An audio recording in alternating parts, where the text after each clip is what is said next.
Hello friends, welcome to Vihanvis kitchen. ఈరోజు మన ఛానల్లో స్పెషల్ ఏంటంటే రాగి సంకటి. రాగి సంకటి అంటే నాటుకోడి పులుసు ఉండాలనుకుంటారేమో, అలా ఏం కాదండి. అదే ఫేమస్ అయిన పల్లీ చట్నీతో కూడా మనం ఈజీగా చేసుకోవచ్చు. ముందుగా స్టవ్ ఆన్ చేసుకొని అందులో ఒక గిన్నె పెట్టుకోండి. గిన్నెలో ముందుగా నానబెట్టుకున్న రేషన్ బియ్యాన్ని ఒక గ్లాస్ వరకు తీసుకొని అందులో యాడ్ చేసుకోండి. నేనైతే ఒక గ్లాస్ బియ్యానికి నేను 2 గ్లాసెస్ ఆఫ్ వాటర్ వేసుకుంటున్నానండి. మనం రేషన్ బియ్యమే ఎందుకు తీసుకోవాలి అని అంటే, రేషన్ బియ్యం తీసుకుంటేనే మనకి టేస్ట్ అనేది బాగా వస్తుంది, దట్టు కూడా ఫ్లేవర్ అనేది బాగా ఉంటుంది. మిగతా రైస్లో అయితే అంత బాగా ఉండదు. ఇప్పుడు అలా తీసుకున్న రైస్లోనే కొంచెం సాల్ట్ కూడా యాడ్ చేసుకోండి. అలా యాడ్ చేసుకున్న సాల్ట్ని రైస్కి బాగా పట్టేలా ఒక 2 మినిట్స్ తిప్పుకోండి. అలా తిప్పుకున్న తర్వాత మనం మూత పెట్టి క్లోజ్ చేసుకోవాలి. ఇప్పుడు చూసారా, మన రైస్ అనేది పర్ఫెక్ట్గా ఈవెన్గా కుక్ అయిందండి. నేను తీసుకున్న క్వాంటిటీకి అయితే రైస్ అనేది చాలా పర్ఫెక్ట్గా వచ్చింది. ఇప్పుడు నేను అదే క్వాంటిటీకి సరిపడా నేనైతే 3 గరిటెల వరకు రాగి పిండిని అనేది తీసుకుంటున్నాను. అలా తీసుకున్న పిండిని మనం ఎటు అటు కలుపుకోకుండా జస్ట్ మూత పెట్టి క్లోజ్ చేసుకోవాలి. అలా మూత పెట్టిన 5 మినిట్స్ తర్వాత ఓపెన్ చేసి చూస్తే మనకు అనేది పర్ఫెక్ట్గా రెడీ అయిపోయిందండి. ఇప్పుడు గ్యాస్ ఆఫ్ చేసుకొని మనం అయితే దాన్ని మిక్స్ చేసుకోవాలి. మనం మిక్స్ చేసుకుంటున్నప్పుడు చాలా గట్టిగా పడుతూ ఉంటుందండి, అయినా సరే ఎక్కడ ఆగకుండా అలా మిక్స్ చేసుకుంటూ ఉండాలి. ఇక్కడ నేనైతే స్టవ్ మీద పక్కకు తీసుకొని మిక్స్ చేసుకుంటున్నాను ఫ్రెండ్స్. గట్టి పడుతూ ఉంటుంది కాబట్టి నేనైతే మా వారి హెల్ప్ అయితే తీసుకున్నాను. ఆయన అయితే మొత్తం కంప్లీట్గా మిక్స్ చేస్తారు. చూడండి ఫ్రెండ్స్, మొత్తం కలుపుకున్నాక మనకు స్ట్రక్చర్ అనేది అలా వస్తుంది.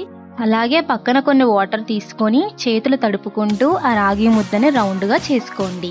చేతులు ఎందుకు తడుపుకోమంటున్నాను అంటే, ఆ రాగి ముద్ద అనేది వేడిగా ఉంటుంది కాబట్టి చేతులు తడుపుకుంటూ చేసుకుంటే చేతులు కాలకుండా మీరు ఫ్రీగా ఆ రాగి ముద్దను అనేది రౌండ్గా చేసుకోవచ్చు. చూసారు కదా ఎలా రౌండ్గా వచ్చాయో. అలా చేసుకున్న అవన్నీ ఒక ప్లేట్లో తీసుకొని పక్కన పెట్టుకోండి.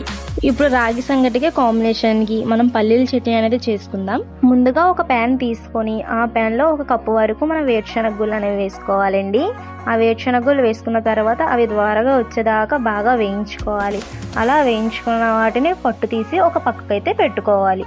అదే ప్యాన్లో పొట్టు తీసిన 4 ఎల్లుల్లిపాయ రేఖలు, 2 ఎండుమిరపకాయలు, కరివేపాకు అండ్ 1 స్పూన్ జీలకర్ర వరకు యాడ్ చేసుకోవాలి. అలా యాడ్ చేసుకున్న వాటిని ఒక మగ్గేంత వరకు బాగా వేపుకోవాలి.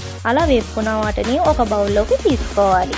అలా వేసుకున్న వీటిని పల్లీలను ఒక చోట పెట్టుకొని మిక్సీ జార్లో అయితే మనం యాడ్ చేసుకోవాలి. నేనైతే ముందుగా పల్లీలను యాడ్ చేసుకుంటున్నాను. ఆ తర్వాత మనం వేయించుకున్న వీటిని కూడా చిటికెడు చింతపండుని వాటర్లో వాష్ చేసి మనం ఇందులో యాడ్ చేసుకోవాలి. మనం అరేంజింగ్ కోసం ఒక ప్లేట్ తీసుకొని ముందుగా ప్రిపేర్ చేసుకున్న ఒక రాగి ముద్దను పెట్టుకోండి. అలా పెట్టుకున్న దాని మీద లైట్గా గరిటెతో ప్రెస్ చేసుకొని అందులో నెయ్యి వేసుకొని తింటే ఇంకా టేస్ట్ ఉంటుందండి. అలా వేసుకున్న నెయ్యిపై మనం ముందుగా రెడీ చేసుకున్న పల్లీల చట్నీ అనేది యాడ్ చేసుకోండి. అంతేనండి, సింపుల్గా సూపర్గా ఇంట్లోనే మనం రాగి సంగటి అనేది ప్రిపేర్ చేసుకోవచ్చు. ఇక్కడైతే నేను ఆనియన్స్ కూడా యూజ్ చేస్తున్నానండి. అంతేనండి, సింపుల్గా పర్ఫెక్ట్గా మన ఇంట్లోనే రాగి సంగటి అనేది ప్రిపేర్ అయిపోయింది. Thanks for watching.